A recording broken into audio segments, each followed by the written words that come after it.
Una audiencia oral no es una conversación libre, tampoco es un espacio donde las partes pueden introducir cualquier información de cualquier manera.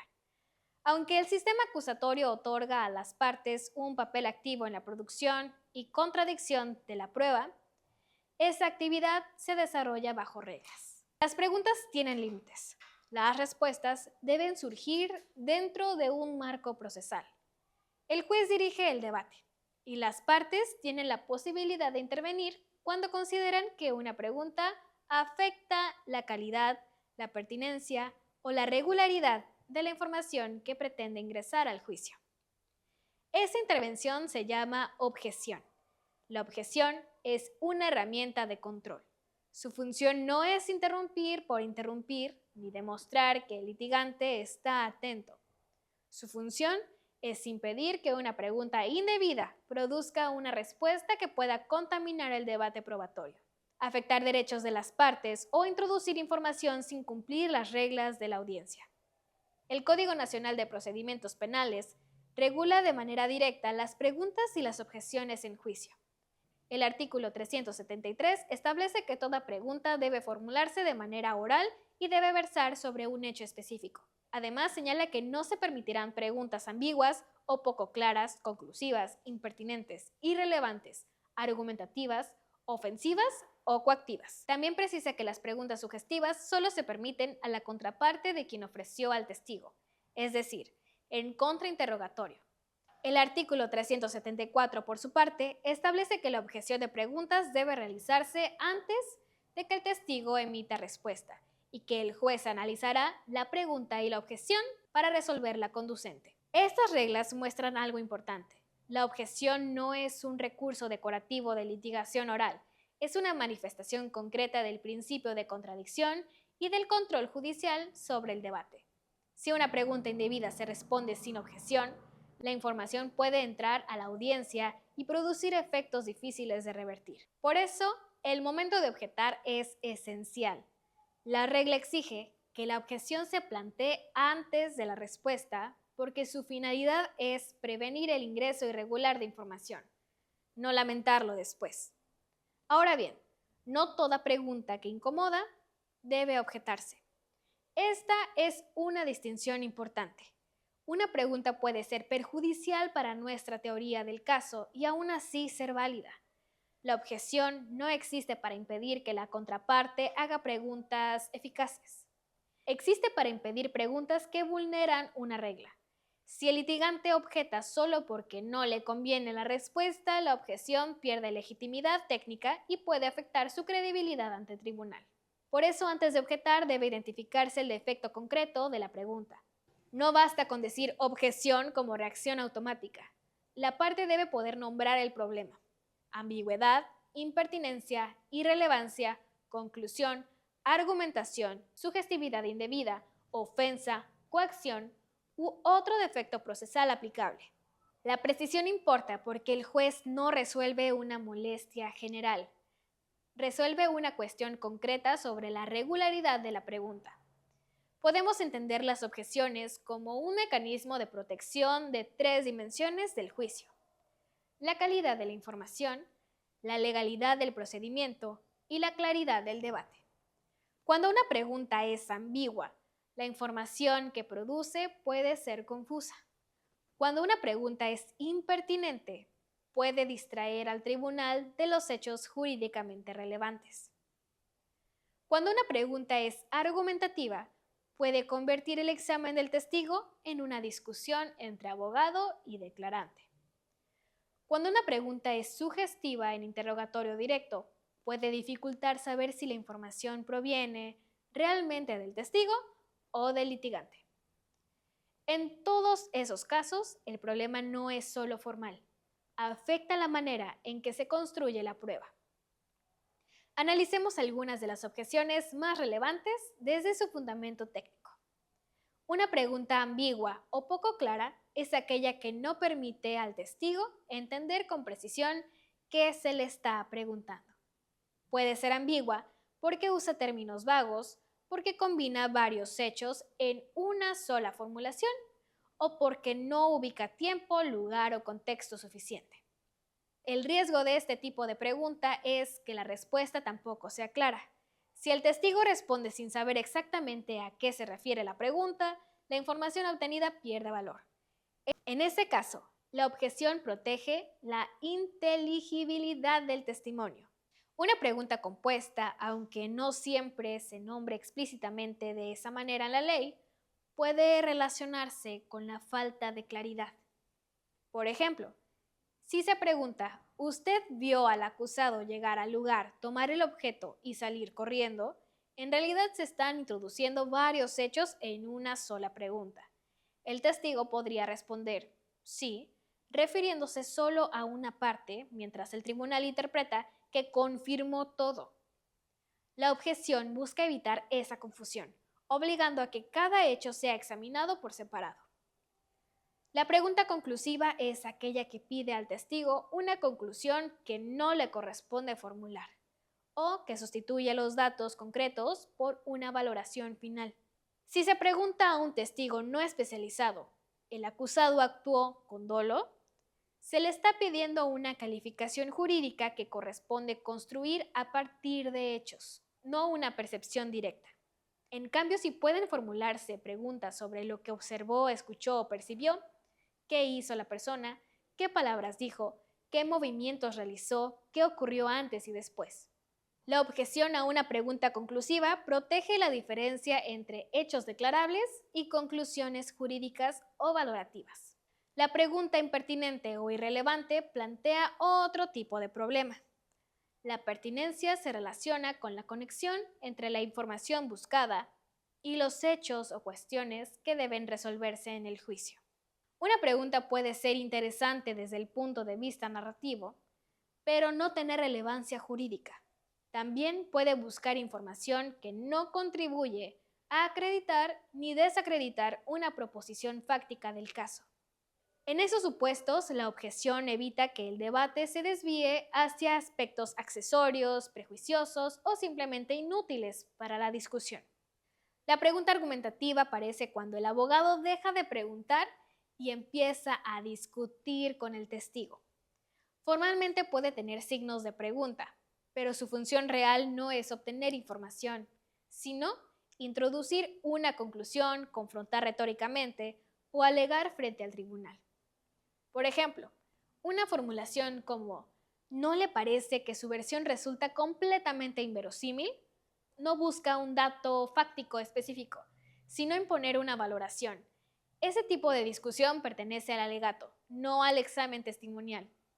La objeción protege la división funcional entre producir prueba y argumentar sobre prueba. La pregunta sugestiva merece un tratamiento especial, porque no siempre está prohibida. En interrogatorio directo, como regla general, la sugestividad indebida es objetable, porque la parte que presenta al testigo no debe introducirle la respuesta. En contrainterrogatorio, en cambio, las preguntas sugestivas son permitidas, precisamente porque la contraparte necesita controlar una fuente que no ofreció. El artículo 373 del CNPP reconoce esta diferencia al permitir preguntas sugestivas únicamente a la contraparte de quien ofreció el testigo. Además, el artículo 373 prevé el supuesto del testigo hostil en el que el tribunal puede permitir al oferente realizar preguntas sugestivas si advierte hostilidad en la conducción del testigo. Eso significa que una misma forma de pregunta puede ser válida o inválida según el momento procesal y la relación de la pregunta con el testigo. Usted estaba a 20 metros, ¿correcto? Probablemente sería objetable en interrogatorio directo si la parte está examinando a su propio testigo, pero puede ser una pregunta legítima en contrainterrogatorio. Por eso, objetar exige comprender el contexto, no solo identificar la estructura gramatical de la pregunta. También existen preguntas ofensivas o coactivas. Este límite protege la dignidad del testigo o perito y la regularidad de la audiencia. Un contrainterrogatorio puede ser firme, incluso incisivo, pero no debe convertirse en intimidación. La coacción puede afectar a la libertad de respuesta y, por tanto, la confiabilidad de la información. La ofensa, además de ser contraria al decoro de la audiencia, puede desplazar la discusión jurídica hacia una agresión personal sin valor probatorio. Ahora bien, la técnica de objetar no se agota en conocer categorías. También implica decidir cuándo conviene intervenir. Una objeción puede ser jurídicamente posible, pero estratégicamente innecesaria.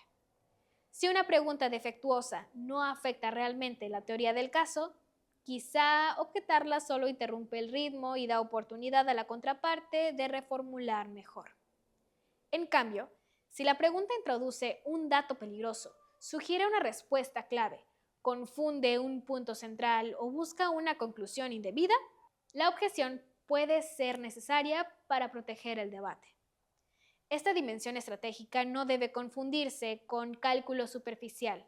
La decisión de objetar debe surgir de la teoría del caso. Una pregunta es peligrosa no solo porque pueda sonar fuerte, sino porque puede afectar una proposición fáctica relevante, incorporar información no controlada o distorsionar el modo en que el tribunal recibe la prueba. Por eso, el litigante debe escuchar la pregunta desde su teoría. ¿Qué pretende introducir la contraparte? ¿Qué efecto puede tener esa respuesta y qué regla procesal permite impedirla? La formulación de la objeción debe ser breve y precisa.